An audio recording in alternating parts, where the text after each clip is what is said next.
Hey friends, today I want to take you through my recently acquired 2002 C32 AMG, starting with the basics. It of course is the AMG tuned Mercedes-Benz C-Class and based on the W203 chassis produced from 2001 to 2007, which succeeded the previous W202 generation chassis produced from 1993 to 2000, and was later replaced by the W204 chassis in 2008. This roughly 3,540 pound performance sedan is only a little lighter than my 2001 E55 AMG, but has completely different handling and driving characteristics.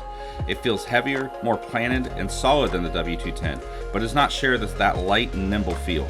At our home, we affectionately refer to this car as the baby AMG. It feels more like a smaller version of our 2006 E55 and shares many similarities with its supercharged 3.2-liter M112K V6 engine, producing 354 horsepower and 332 foot-pounds of torque, which gives this car plenty of grunt, while the subtle supercharger whine is music to my ears in the cabin. This strong motor is mated to the venerable 722.6 5G Tronic transmission and has no problem leaving shredded rubber on the pavement on takeoff. Though the transmission is about as fast as one would expect for the era, it is decently reliable and has proven to hold up over the years and miles, provided that Mercedes' quote-unquote lifetime fluids are changed and that the relatively inexpensive to replace conductor plate is in good working order. Please consider subscribing for more German car content. Thank you and I appreciate it. The rear-wheel drive keeps things sporty feeling with decent bite and weight transfer in the corners. Though it has a 200-pound weight disadvantage to its main competitor of the era, the E46 M3, it produces a bit more power and thus it has a perfect 10 pounds per horsepower compared to the M3's 10.26 ratio. While I still believe that the M3 is the better driver's car, it is not necessarily the better value per dollar, as I picked up this example for $5,500, less than half of the E46 M3's current cost, and I think you definitely get more than half the car.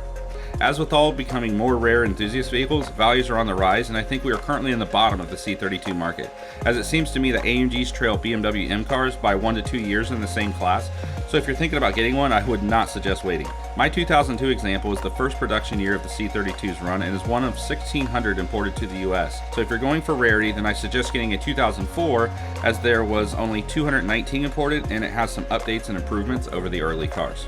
So I have the desert silver colored version here, and while it's not my first pick of a sports sedan color, it blends in so well, like Lexus beige well, and thus does a great job averting any attention to its otherwise nearly stock C-Class looks. I would not suggest this color or even this car for that matter if you prefer your AMG to be a look-at-me car. There are other more fitting AMG models for that purpose. On the exterior you get a sporty mesh-grilled front bumper and slick V6 compressor side badging adorning the front quarter panels. In the rear you get two AMG chrome-tip sports exhaust tips as well as the C32 and AMG trunk badges. This incognito ride is great for running around town in a sporty accelerated fashion, but doesn't have the long-leggedness feeling of, say, the W211 E55 on the highway, though I am by no means saying it is slow. It is just a different feeling. It has a decent turning radius and smaller size makes it easier to place on the road and tight curves. The exhaust note is quiet from the factory, but that's okay for me in keeping the non-attention grabbing vibe. The engine still gives the cabin a bit of supercharger whine and has plenty of pull, so that is enough for me.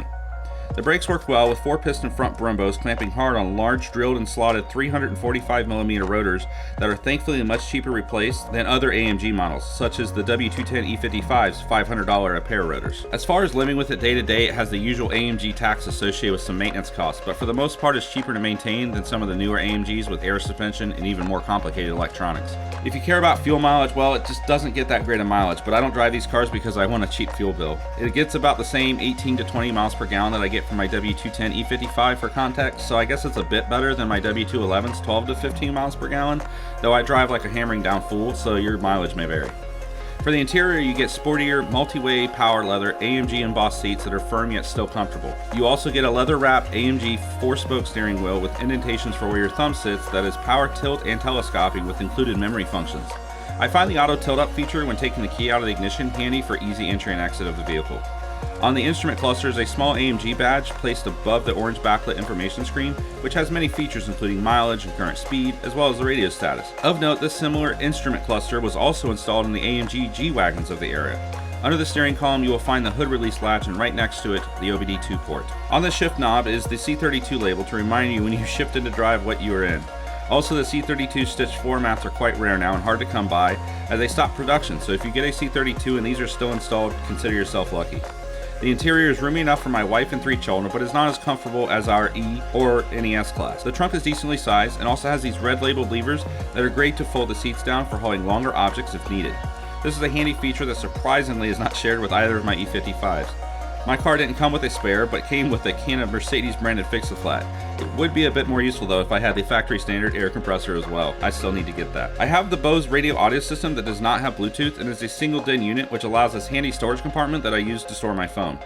Consistent with the era, this has a fancy schmancy, over-engineered unfolding plastic cup holder that is commonly broken in these cars, but when working well it is fun to look at and watch, and is covered up by this sliding cover that gives it a clean look. This adjustable armrest will latch into 3 different positions depending on where you like it, and it has 2 buttons for the 2 included compartments that you can use. The kids in the back also have their own vents here on the rear, which is great to keep them cool in our hot climate in Florida. Under the hood is a 3.2 liter V6 engine that has a clutch supercharger and 2 air filters and intakes, one on either side. I wrapped this with silicone wrap and exhaust wrap as the factory baffle was missing and many holes were exposed to the hot engine compartment air.